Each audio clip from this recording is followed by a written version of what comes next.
اعوذ باللہ من الشیطان الرجیم بسم اللہ الرحمن الرحیم الحمد للہ الذی جعل کمال دینہ و تمام نعمتہ بولایت علی بن ابی طالب علیہ السلام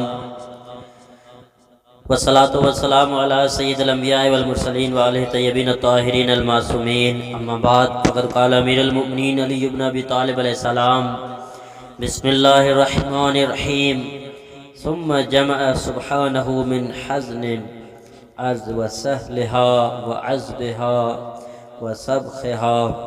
تربة سنها بالماء حتى خلصت ولا تهاها بالبلة حتى لزبت۔ ناظرین گرامی قدر سامعین محترم، السلام علیکم ورحمۃ اللہ۔ ہمارا درس نہج البلاغہ کا سلسلہ جاری و ساری ہے۔ آج نہج البلاغہ کے خطبہ نمبر اول کا تیسرا حصہ آپ عزیزان کی بارگاہ میں پیش ہے۔ گزشتہ دو حصوں میں ہم نے کائنات کی خلقت، فرشتوں کی خلقت کے بارے میں مولا کائنات نے جو ارشاد فرمایا تھا وہ بیان کیا تھا۔ آج تخلیق آدم پر امیر کائنات امیر المومنین علی بن ابی طالب علیہ السلام فرماتے ہیں کہ پھر اس ذات پاک نے زمین میں سے رنج و ملال و سہولت فراہم کرنے والے عناصر جمع کیے اور لذیذ و تلخ سامان فراہم کیا، یعنی صرف مٹی جمع نہیں کی تھی بلکہ وہ سامان لیا تھا جو غذاؤں کی صورت میں انسان کو مٹی سے ملتا ہے۔ عناصر سے بھرپور اس مٹی کو پانی کے ساتھ اس وقت تک قانونی ترکیب دی گئی جب تک وہ خلوص کے حامل نہ ہو اور اس کو افادیت کے ذخیرے کے ساتھ حاملہ کیا جاتا، یہاں تک کہ وہ ایک مخصوص حالت اختیار کر گئی۔ چنانچہ یوں تیار کردہ سامان سے اللہ نے ایک ایسی جبلی صورت تیار کر دی جو پسند کر کے وصول کرنے والی اور ناپسند کر کے الگ اور دور کرنے والی تھی، اور جس میں اعضاء جسمانی اور جسم کے مختلف حصے تھے۔ اسے منجمد کرنے کی کارروائی اس وقت تک جاری رکھی گئی جب تک اس کے تمام اعضاء نے آپس میں تعلق پیدا نہ کر لیا ہو، اور جسمانی اعضاء میں تمسک کے بعد اس مجسمے کی صفائی اور رعنائی کا کام اس وقت تک جاری رہا جب تک اس نے راحت اور تکلیف پر رد عمل ظاہر نہ کیا۔ یہ تمام عمل درآمد برابر ایک قابل شمار وقت تک جاری رکھا گیا جس کی صحیح مدت اللہ ہی کو معلوم ہے۔ جسمانی ساخت اور نظام جسمانی کی تکمیل کے بعد اللہ نے اس مجسمے کے اندر اپنی روح میں سے پھونک دیا۔ پھر کیا تھا وہ مجسمہ تو ایسے انسان کی صورت میں اٹھ کھڑا ہوا جو ذہنی قوتوں کو استعمال کرنے والا تھا اور قوت فکریہ پر قابو رکھتا تھا اور اپنے اعضاء جسمانی سے خدمت و کام لیتا تھا اور آلات و وسائل کو انقلاب کے لیے استعمال کرتا تھا اور ایسی معرفت و تمیز رکھتا تھا جو حق و باطل کا فرق معلوم کر لیتے تھے اور مختلف چیزوں کے ذائقے اور خوشبو کا پتہ چلا سکتے تھے اور تمام رنگ اور جنسوں کو جان سکتی تھی، اس لیے کہ وہ خود بھی مختلف قسم کے رنگوں کے نچوڑ اور خصوصیت کا مرکب تھا اور کائنات کی مختلف یگانگت رکھنے والی چیزوں کی پیداوار تھا، اور اس میں وہ اجزاء بھی تھے جو ایک دوسرے کی ضد ہوتے ہیں اور ایسے عناصر و موالید بھی تھے جن میں کشیدگی پائی جاتی ہے، مثلاً وہ سردی اور گرمی کا بھی احساس رکھتا تھا اور افادیت اور جمود کو جانتا تھا اور پرکھ سکتا تھا، اور وہ مسرت اور کفر و برائی میں تمیز کر سکتا تھا۔ اور اب اللہ سبحانہ و تعالیٰ نے ملائکہ سے اپنی سونپی ہوئی امانت طلب کی جو ان کے پاس تھی،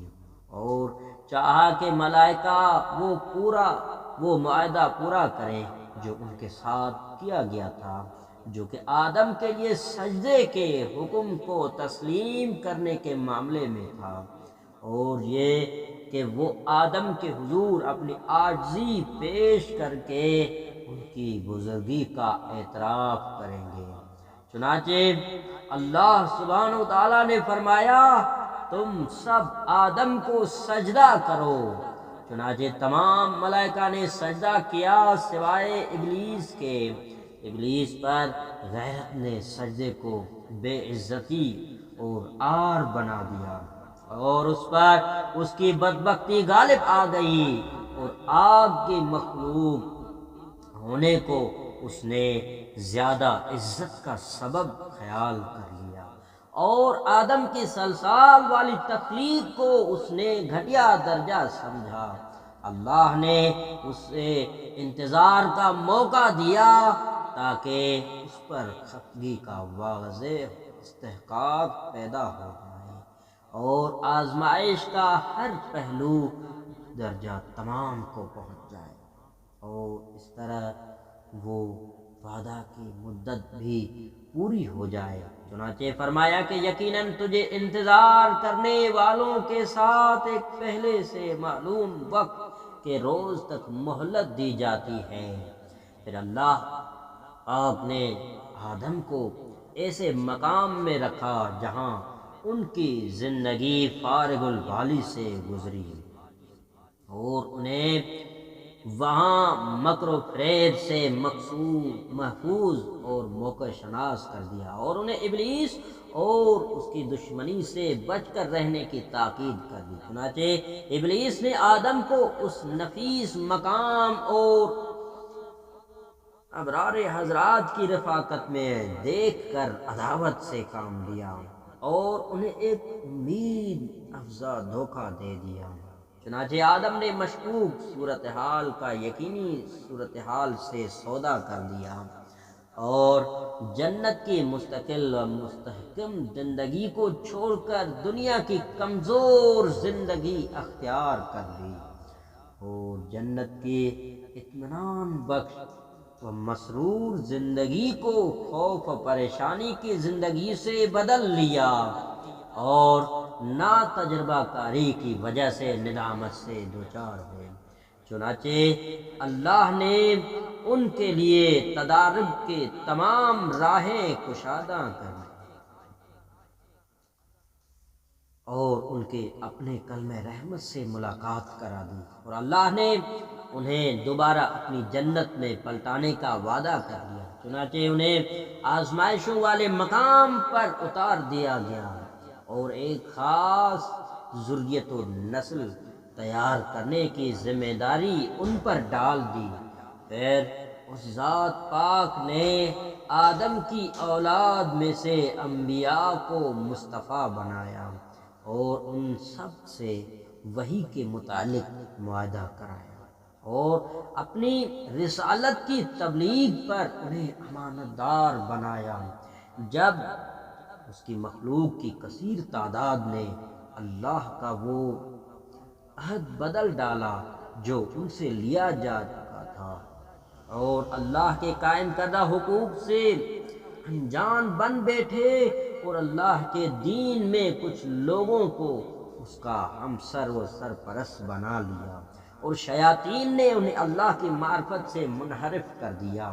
اور انہیں اللہ کی عبادت سے منقطع کر دیا۔ چنانچہ اللہ نے ان حالات میں بھی اپنے رسولوں کو مبعوث کیا، اور اپنے انبیاء کو متواتر ان میں بھیجتا رہا، تاکہ تمام انسانوں کو اللہ کے قائم کردہ فطری معاہدے پر برقرار رکھے، اور انہیں اللہ کی بھلائی ہوئی نعمتوں کی یاد دہانی کرتے رہے اور ان پر تبلیغ کے ذریعے سے اتمام حجت کرتے رہے اور ان کے لیے عقلوں کی پوشیدہ خزانے ظاہر و عام کرتے رہے اور انہیں مقدرات سے متعلق وہ آیات و معجزات دکھاتے رہے جو کہ اس خلائی چھت کی بلندیوں سے متعلق تھے اور جو ان کے نیچے گہوارہ زمین سے وابستہ ہیں اور جو ان کی زندگی کو بحال رکھنے کے لیے ضروری ہے اور جو ان کی زندگی موت اور فنا سے تعلق رکھتے ہیں اور مصائب جو انہیں بوڑھا کرتے ہیں اور وہ حادثات جو ان کے پیچھے لگے چلے آ رہے ہیں اور اس ذات پاک نے کبھی بھی اپنی مخلوق کو نبی مرسل سے خالی نہیں چھوڑا۔ والسلام علیکم ورحمۃ اللہ وبرکاتہ۔